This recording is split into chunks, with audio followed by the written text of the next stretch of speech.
Hey everybody, it's Mickey, and in this Day in the Life video, we are just hanging out together on a regular Wednesday. Today is Wednesday, June 12th, and my outfit of the day is one you have seen many times before. The only thing new are these silver Kendra Scott earrings that I'll put a link to down below. So I have a small Target dollar spot haul for you. I'm giving you an update on my typewriter saga, and we are unboxing an Erin Condren summer surprise box. We're going to talk about some summertime books, and of course I'll be sharing my salsa chicken recipe.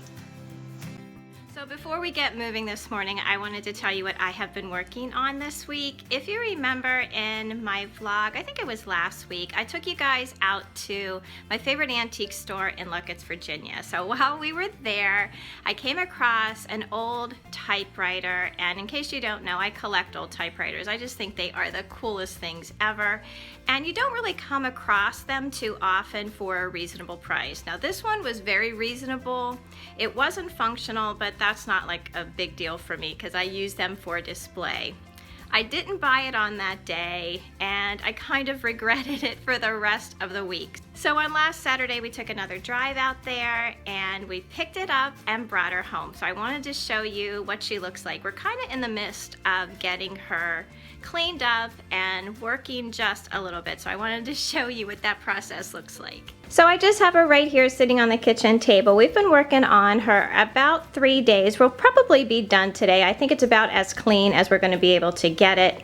And she is an Underwood standard typewriter number 5. And we are so fortunate because there are so many resources online. I was able to look this machine up by its serial number and find out that it was built in November of 1911. So she is by far the oldest typewriter in my small collection of typewriters, but I just think that she is so beautiful, and I am so glad that we went back to pick her up.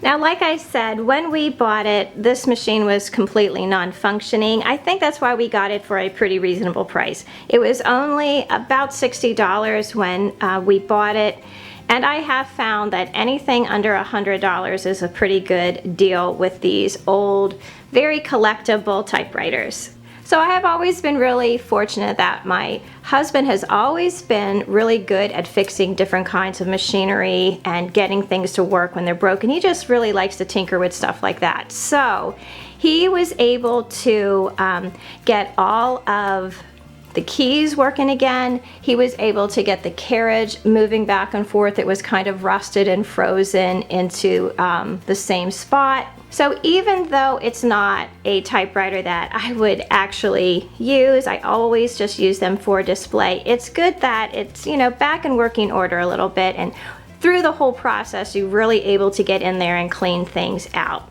So some of the things that you would use for a project like this, you probably have in your house right now anyway. I mean, I think every home in America probably has a can of WD-40 in their garage, and this stuff is really awesome. It's what we used for almost everything. We used it for the keypads, a lot of the mechanism underneath, and we used it to help get the carriage moving again. It helps clean away debris, and by using like an old toothbrush, you can really get in there and just help the gears kind of loosen up and start to work again. So WD-40 is really awesome. We also use a little bit of Mother's Gold, which is kind of like a car wax, but this is really great for certain parts of the machine to help bring out you know, some of the decaling here. I don't know if you can see that up close, but that was really covered up with a lot of gunk. And we also use this Brasso, which this is what we're going to be working with tonight, and this helps like all the little you know, steel and chrome pieces shine up about as well as you would imagine something, you know, that was over 100 years old can shine up. So those are just a few things that we use for a project like this, and I'm sure I will be showing you in the, you know, in the weeks to come how I'm going to use this in the house.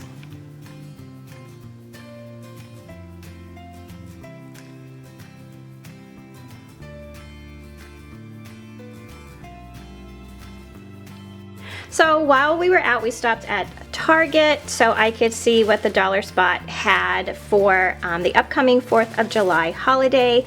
Now our anniversary is the day after the 4th of July on July 5th, so it's always kind of a big deal for us around the house. So we went into Target and hit up the Dollar Spot, and I have to be honest with you, I've been a little disappointed in Target lately. The one in our area just went through this big remodel, and since it remodeled, I just think that the merchandise is so different. The layout is so different of the store. It's just not as comfortable, I guess, as it used to be. So I don't know, we might be breaking up for a while. I don't know what to say about that. But today I did find a few things in the Dollar Spot that I thought was really cute to do a little decorating with for 4th of July. So the first thing that I saw were these adorable salt and pepper shakers. I love salt and pepper shakers for the holidays, and I just thought these were really cute in the star shape. It was only $3, so I thought that was a good investment to make to bring out, you know, for the patriotic holidays throughout the year. And I got 2 of these small red, white, and blue berry wreaths, I guess they were. Now these were $5 a piece, which I kind of thought was a little bit expensive for what it is. I know that I will find a good use for these in my decorating. I also picked up a set of these 2 kitchen towels, which I thought were really cute. These were only $3, which I think is really a good deal for these. I don't understand why these were $5, but you know, what can you say? But I really liked them. I always like a plaid, and I thought these were so cute with the tassel trim on the bottom. And then I went ahead and I got 2 of these bandanas for, you know, other decorating. I'm not quite sure what I'm going to do with all of these yet, but I'm sure I'm going to be doing something for the table and possibly outdoors on our deck. So this is what I got at the Target Dollar Spot today.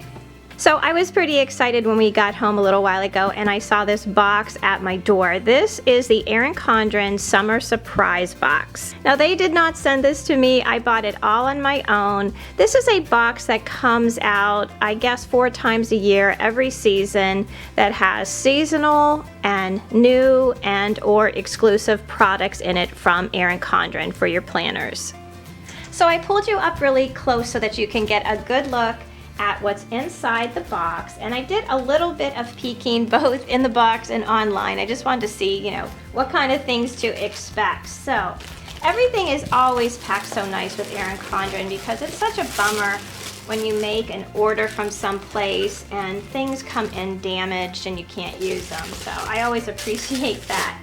All right, so we're gonna open this up, and the first item here on the card is the Clear Quote Wristlet, which is an exclusive for the box so that you won't be able to find this online.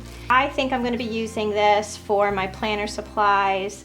I really love the yellow and I love the rose gold zipper, and it's nice and big on the inside so it will fit a lot of stuff. Now next up is this mini kaleidoscope colorful petite journal, which is also an exclusive to the box. And this is just a little lined notebook that is great for your backpack or to throw, you know, in your tote bag. Everybody needs a little notebook with them. So next up are these rose gold palm-shaped paper clips that are a sneak peek, which means if you like them, you'll be able to find them on the Erin Condren website, and these will look so cute in your summer planner. Next is this rose gold pen with a pretty flower on top that is very Erin Condren-like. Many of us are suckers for a great pen, and this is really a cute one to add to your collection. Next up is this 3-month petite planner summer journal, which is also a sneak peek, so you'll be able to find this. I saw this online and I love the idea of not only using it as a planner, but also for memory keeping for a special trip.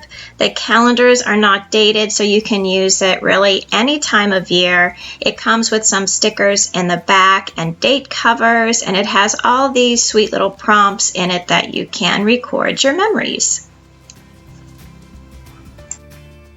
Next are 2 sheets of stickers that are also exclusive to the summer box. They are in keeping with the Petite Summer Journal, and they have some decorative stickers, some washi strips, and functional labels. I have always really loved EC stickers because of their use of watercolors and foiling. I just think that they are just pretty.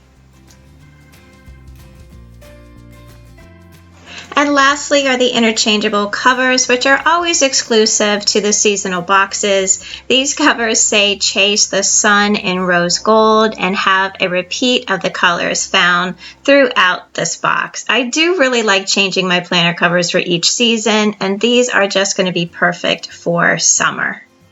So that is everything in this summer surprise box. You know, it is never too late in the year to start planning. Using a planner is one of my most important organizing tools, so I will be sure to leave some links down below for you to save $10 off of your first life planner, and I'll also share some links of some of my favorite planner supplies. Okay, so for dinner tonight we're going to be making salsa chicken. It's one of our family favorite meals.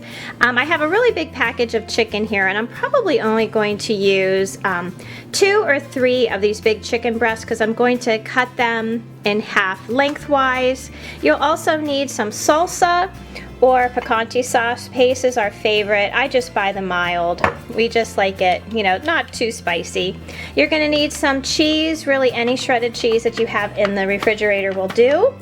You're going to need some spices like salt and pepper, garlic powder, and I'm going to try this new spice that I got from Penzi. It's like a chicken and rib rub spice. So we're going to try that on the chicken. And then with it, I'm going to have rice and broccoli. Now, I don't know if you guys have ever tried these Wild Blend rice from Lundberg, but they are delicious. They are all whole grains. We've replaced all of our white rice and even brown rice with these kinds of blends. They're full of fiber and they're really good for you. They do take a little bit longer to cook though. They take about 45 minutes to cook, so we're going to get this on the stove right away. And with this you can just, you know, use water like you normally would with rice, but I like to use a little chicken broth just to give it a little flavor while it's cooking. So on the stove here I already have my broccoli, my frozen broccoli in a pot back there, and I'm going to get my rice going so I can start cooking my chicken. So for a cup of dried rice you're going to use about 2 cups of liquid, whether it be a chicken broth or water, and a couple teaspoons of butter. You'll just bring that to a boil, and then once it's ready you'll add your cup of rice, and you're going to cook this for about 45 minutes with the lid on and on low. So I have all of my chicken all sliced and seasoned and ready to go, and in my pan I have a little bit of olive oil and about a tablespoon of butter, and the pan's just getting ready. And then you're just going to saute your chicken.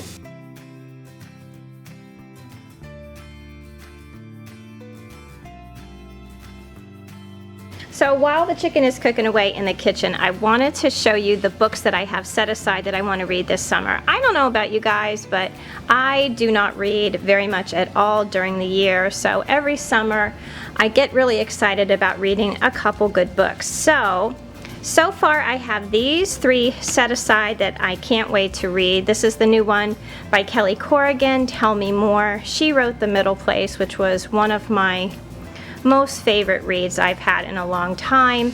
And then this one is The Hideaway by Lauren K. Denton. I really like southern based novels. I like the town, I like the side characters, I like the relationship between, you know, the old and the new. So this one is going to be really good. And then I also have this one, Where the Crawdads Sing, which I've heard really great things about, by Delilah Owens. So those are the 3 books that I have set aside that I'm going to read this summer.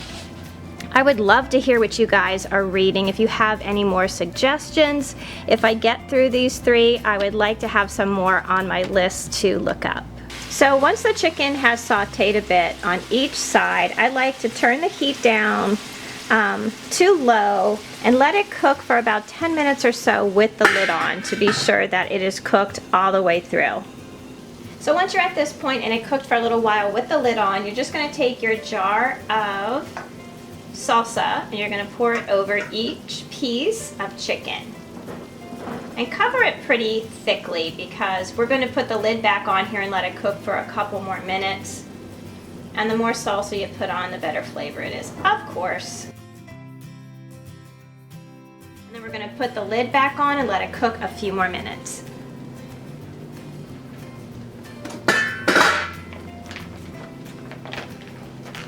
And the last thing that you do is just add a little bit of shredded cheese to the top and put the lid back on to let it melt.